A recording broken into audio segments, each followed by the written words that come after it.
Hi, welcome to Sunil Maths tutorial online classes. CSIR Net Mathematics Improper Integrals class number 13. In this class, we examine the convergence of some improper integrals. Integral 0 to infinity sin x by root x dx. Integral 0 to infinity sin x by x power 3 by 2 dx. Integral a to infinity sin x by x power m dx, where m belongs to capital N. Integral 0 to infinity sin kx by x dx. Let us start with the first problem. Integral, let us take capital I is equals to integral 0 to infinity sin x by root x dx.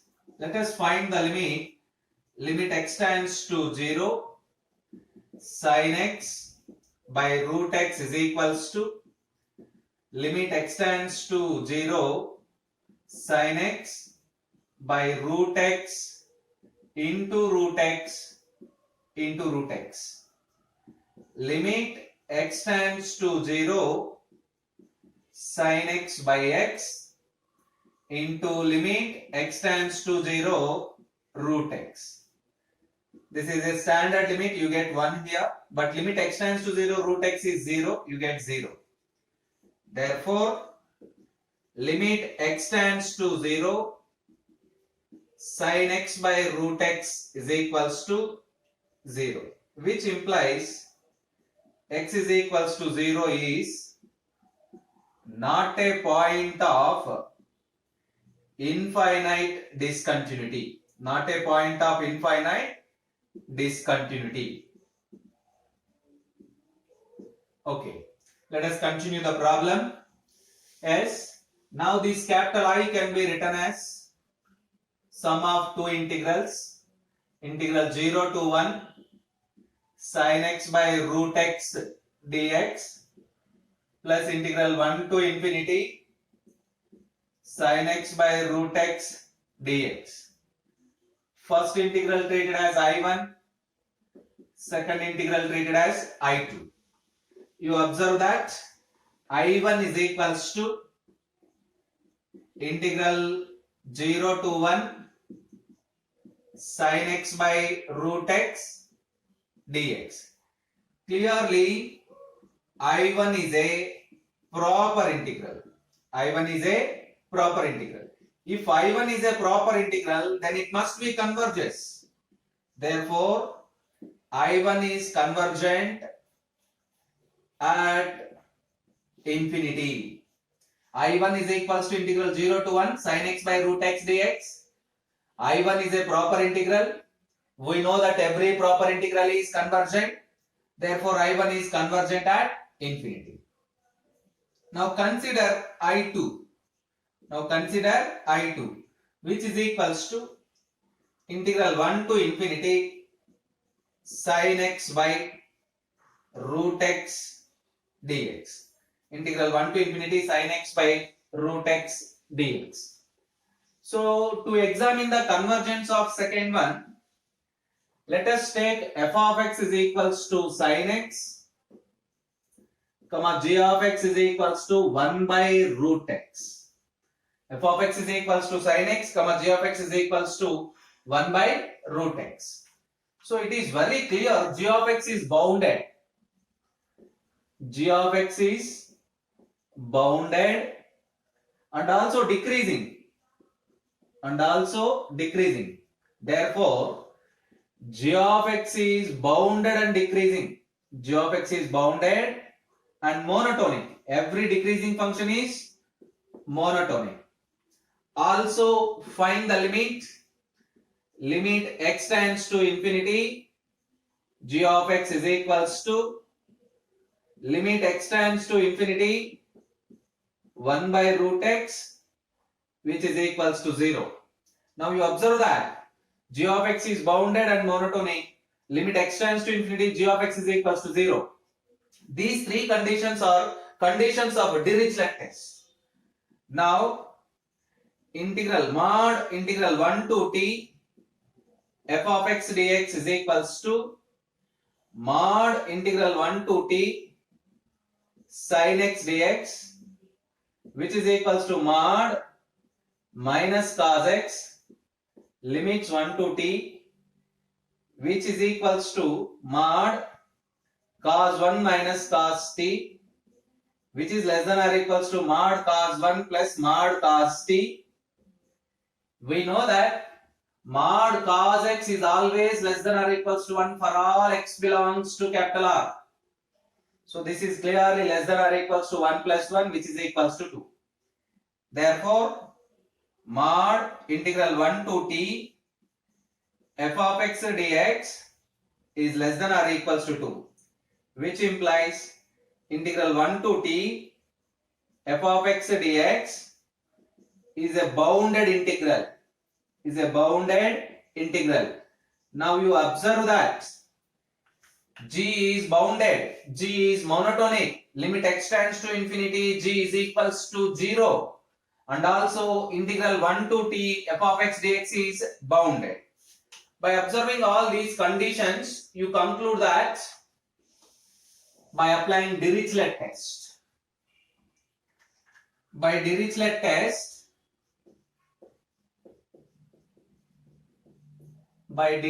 test,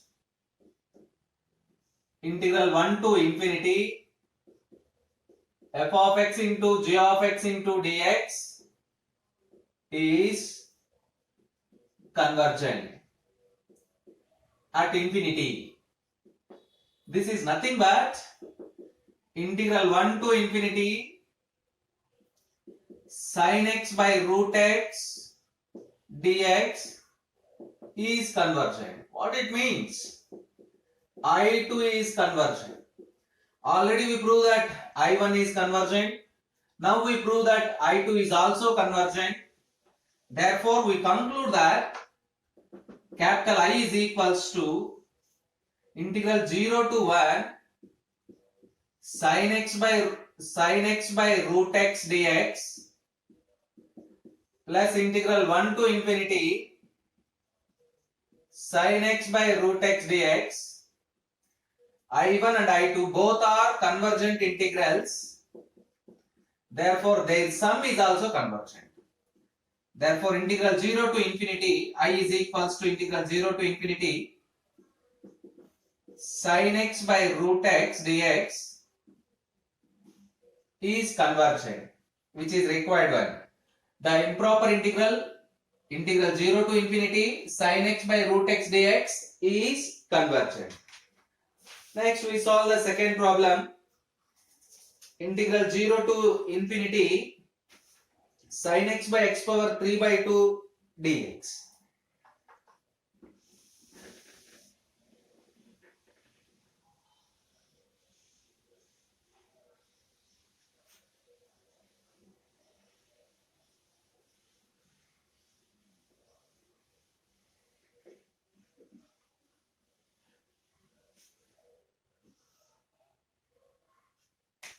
Problem number 2. Capital I is equals to integral 0 to infinity sin x by x power 3 by 2 dx. It can be written as integral 0 to 1 sin x by x power 3 by 2 dx plus integral 1 to infinity sin x by x power 3 by 2 dx. Let it is equals to I1 plus I2, where I1 is equals to integral 0 to 1 sin x by x power 3 by 2 dx. Sin x by x power 3 by 2 dx. Here x is equals to 0 is a point of discontinuity. Is a point of infinite discontinuity. Infinite discontinuity. Therefore, you can check this function. I mean, take f of x is equals to sin x by x power 3 by 2, which is equals to sin x by x into 1 by root x. Now take g of x is equals to 1 by root x. Integral 0 to 1 g of x dx is equals to Integral 0 to 1, 1 by root x dx.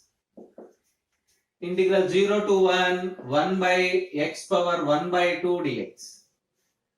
If you compare this x power n, means if you compare this integral 0 to 1, 1 by x power n dx, you get n is equals to half, less than 1. There is a result. Integral 0 to a dx by x power n is convergent, implies and implied by n is less than 1. Remember that. In our previous classes, we discussed about this condition. Integral 0 to a dx by x power n is convergent, implies and implied by n less than 1. By applying this condition, here integral 0 to 1 g of x dx is convergent. Now apply the limit comparison test. Limit x tends to 0. Let us apply the limit comparison test. Limit x tends to 0. Let us write 0 plus f of x by g of x is equals to limit x tends to 0 plus sin x by x root x into root x by 1. Limit x tends to 0 plus sin x by x is equals to 1, because root x cancel. Therefore, limit x tends to 0 plus f of x by g of x is equals to 1, a finite non-zero quantity. A finite non-zero quantity. By limit comparison test.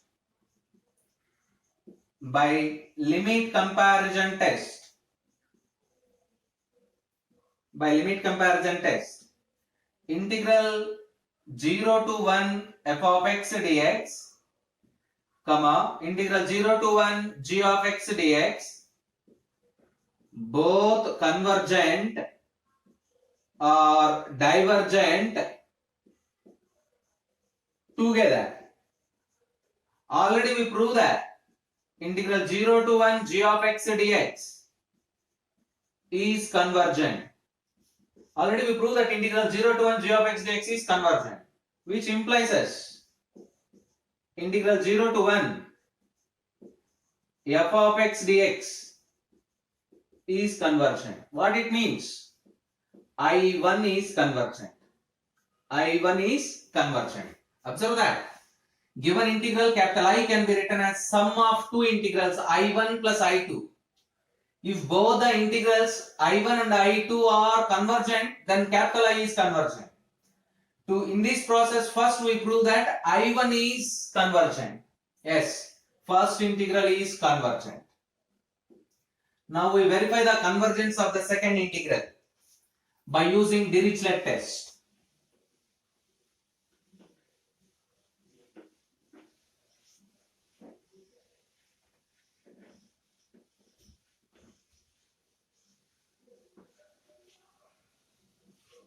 Here in this problem, I2 is equals to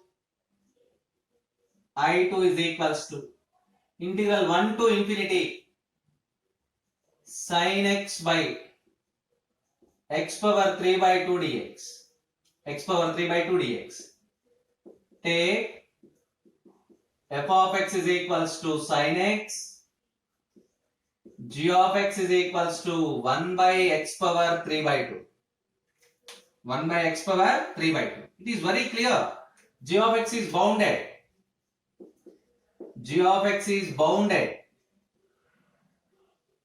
And decreasing. What is mean by decreasing?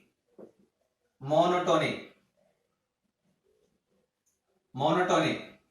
Also, limit x tends to infinity.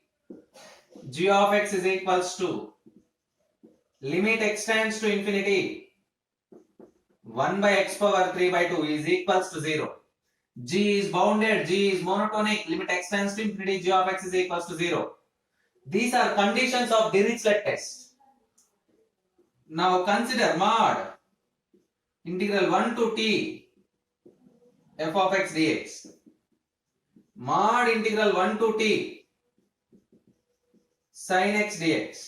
This is always less than or equals to 2. You verify that integral sign is minus cos x and mod cos x less than or equals to 1, so it is less than or equals to 2. Therefore, integral 1 to t f of x dx is bounded. Now you observe that all the conditions of Dirichlet test are verified. Therefore, by Dirichlet test,